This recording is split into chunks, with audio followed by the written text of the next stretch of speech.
Those two lookers aren't 18, are they? No, we're 16. Going on 17.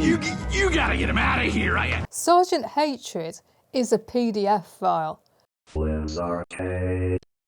Hi, this is FlynnsArcade, and this is my video about the Venture Bros episode Home is Where the Hate Is, written by Jackson Public and Doc Hammer, with special reference to this book here.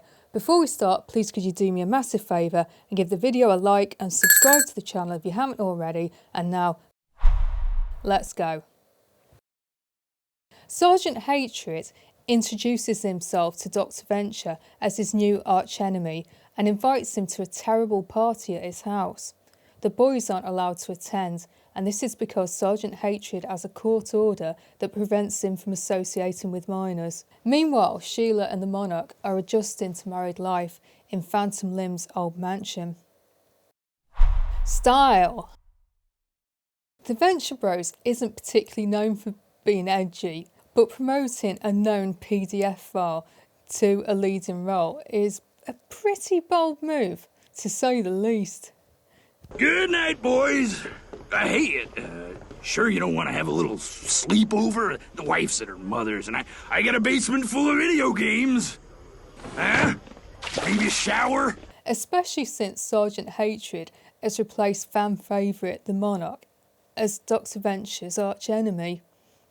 That said, I remember being a big fan of Family Guy back when this episode was first broadcast, and Family Guy featured a recurring character called Herbert, who was also a PDF file. But Herbert wasn't in it that often, whereas Sergeant Hatred is now a member of the main cast. This is one of the later episodes that Jackson and Doc wrote for Season 3, and he decided to use it as an opportunity to flesh out Sergeant Hatred's character. His house party is terrible. One flew over the cuckoo's nest. Flying bird! We know he's a bird. He's been doing the same thing for 5 fucking minutes. Okay, my God, go to the next word. Birdman of Alcatraz! It's real organised fun, and the guests are forced to play boring party games, which none of them seem to enjoy. Although it is a visually stunning episode, especially this scene when Sergeant Hatred's hover tank arrives at the Venture compound.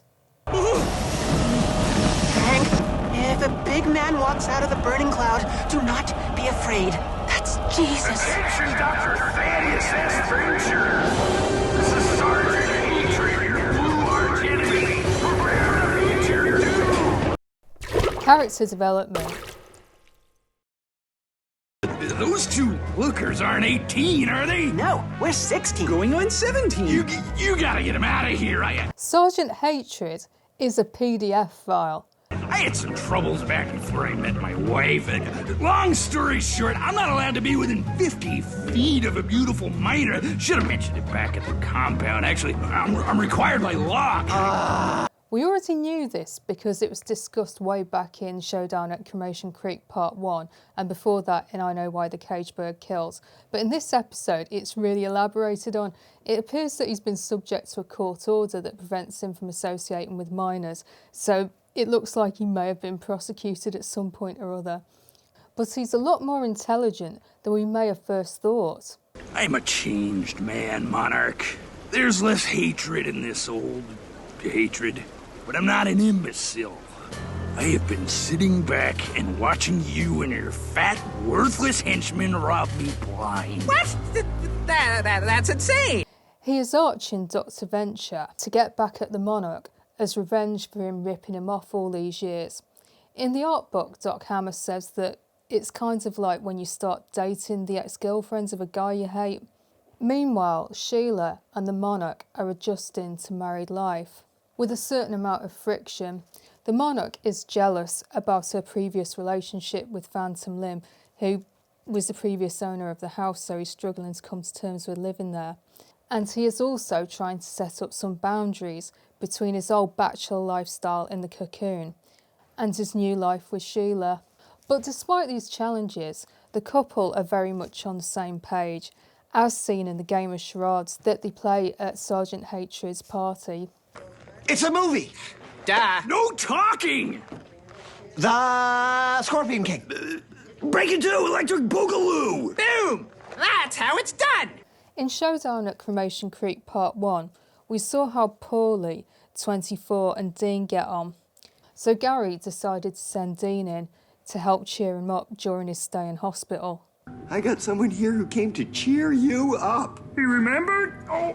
Hey there, glum chum. All right, well, I'm gonna leave you two to catch up. Good idea. This room is officially quarantined, 'cause smiles are contagious. I hate you. Dean is really annoying here.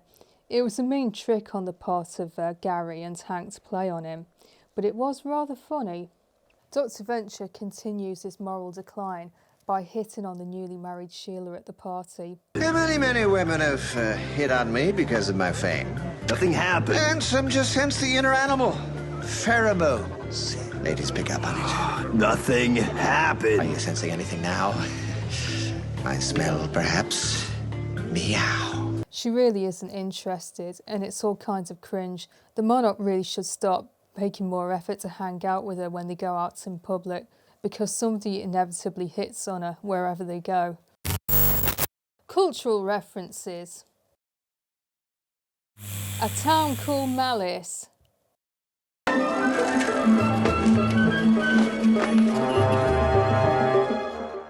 Malice is a gated community where supervillains live.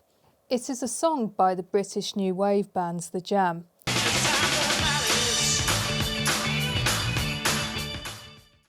Which in turn was a reference to the 1950 novel A Town Called Alice by Neville Shute. Farrah Fawcett. What the hell are you doing? I'm pretending I'm Farrah Fawcett making her big comeback. What do you think I'm doing? Farrah Fawcett was an actor from the 1970s and was best known for her role in Charlie's Angels. The joke here is a reference to her 1984 film, The Burning Bed. Leonardo da Vinci. Our team begins. Brock, what the hell are you doing? I'm watching this PBS special on giant crossbows. The documentary Brock watches actually exists, and it's a 2003 documentary where people recreated a giant crossbow from the designs drawn by the famous polymath. Ray Romano. Which one is 24 again? What? You're kidding, right? What? Let me give you a hint. You know, every time you talk to me, there's usually another guy next to me. That's 24. Right. The one who sounds like Ray Romano. The star of the sitcom Everybody Loves Raymond, whose voice was very similar to that of 24. I mean, here, look, here's wallpaper, and here is different wallpaper. What world am I in? The winged Nike of Samothrace. Fight with them. Can you believe that? 24? The sculpture is spotted in the background, and it's a real ancient Greek sculpture which is on display in the Louvre Museum in Paris. It's a nice callback to the mansion's previous resident Phantom Limb, whose occupation was that of an art thief. Pac-Man. What is that? Why do I know that sound? Is it Pac-Man? No, Pac-Man was That's when you die. When you're just eating pellets, it's more like nom, nom, nom, nom, nom, nom, nom. The boys, plus Gary and 24, are being stalked around a maze by the Muppets. This and the noise that the Muppets locator make are evocative of the 80s video game classic Pac-Man. Richard Nixon. Sergeant Hatred has a poster of Nixon in his living room. The former US president was also invoked by Dr. Henry Killinger in a former episode, so there seems to be a theme developing associating this former president with various supervillains. Twin Peaks, Fire Walk With Me. I loved you in Fire Walk With Me, but most know your work in... Yeah, great, whatever. I'm Harry Dean Stanton. Brock has Harry Dean Stanton as his celebrity identity during the party game. Fire Walk With Me was part of David Lynch's Twin Peaks series, and it featured a celebrity cameo by David Bowie himself, the real one this time. Jokes! The guests of the party gather outside to enjoy a smoke, including Sheila. Why, are you smoking?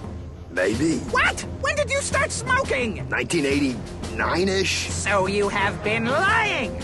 I mean, how can somebody not know that their own wife smokes? It all makes sense. The filled ashtrays, the burning pine-scented hairspray. It's pretty funny.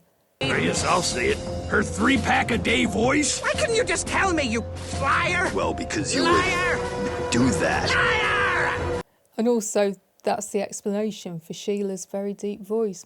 She's just a really heavy smoker, and the Monarch doesn't know that. Hank and Gary spy on the Moppets, who are watching the Jodie Foster film now. Holy smokes! That lady is in her birthday suit. I think they're watching No movies. They're not. They're watching Nell. And that's my DVD. Hey. Dude, I think I just saw Schindler's Dingus. Shh. It sucks. When did she meet Hannibal Lecter? Chicka, shut the fuck up! They think they're watching Silence of the Lambs, which also starred Jodie Foster. Based on Hank's comment, it appears that Liam Neeson is also in the film. That's why he saw Schindler's Dingus. We see Sergeant Hatred's crew wandering back to the hover tank, looking seriously injured without any explanation as to what's happened to them. I tell you, what an honor it is to be working with the legend himself, Dr. Venture, the guy who put the pro in a protagonist. Oh. Well, thank you. And sorry again about my man Brock. No, my bad. It turns out Brock's battered them all off screen. Sergeant Hatred interviews an increasingly annoyed Dr. Venture about their new working relationship. We're almost done. Sit tight. What are you writing? Impatient. Your response to the test is part of the test. Oh, come on! Vicious attack dog! Sergeant Hatred's cat keeps getting out. You gotta keep this door closed or the cat'll get out. Is that what that thing was? Thought it was some guy in a cat costume. I know, it's huge. I don't know what the heck my wife feeds it. I mean, they are at a party that's packed with supervillains, so I understand Sergeant Hatred's comment. But I can't stop thinking about the size of that cat. Rating. I'm not sure what to give this episode. There's a lot of really strong moments in it. It's quite funny, and it also looks amazing, especially the scene with Sergeant Hatred's hover tank. It's absolutely beautiful. And also the scenes at Hatred's house and at the Monarch and Sheila's house are all absolutely stunning. It's one of the most impressive visual episodes I've seen, perhaps, in the time I've been doing these videos. So I really like it in a lot of ways. My only issue with it is, prior to my recent rewatch of season 3, I just couldn't remember it. I don't know if I always miss it out when I watch the Venture Bros, because I do watch it periodically. Sometimes I'll just stick it on, and I sometimes watch season 3. But I just completely forgotten this episode, and I can't remember watching it when it was first on, and I never choose to rewatch it when I'm doing a rewatch. So for that reason, it gets kind of a low score, even though I quite like it in a lot of ways. So I'm going to give the episode a 7 out of 10. Let me know if you agree with me. Do you really love this episode, or do you think it's just not one of the more memorable ones? Let me know in the comments. So that's all from me. Please let me know in the comments what you think. Did you agree with me? Did you not agree with me? Did you notice any cultural references that I've missed in this video? It was quite a long one for the cultural references, so I chose to cut a few of them out, but it was pretty loaded. If you don't know what to write, please could you just drop me a spanakopita, an ignore me, or a Go Team Venture, because apparently comments really help the channel grow. If you've enjoyed this video, I've made loads of videos about the Venture Bros, so please check out my playlist. I upload videos every week, and next week I'm going to upload a video on the Venture Bros episode, The Buddy System. So stay tuned for that. I'm on a mission to get 1,000 subscribers by the end of the year. So please could you do me a solid and subscribe to the channel if you haven't already. I really do appreciate the support. So, unless anything comes up in the meantime, I'll see you next Sunday.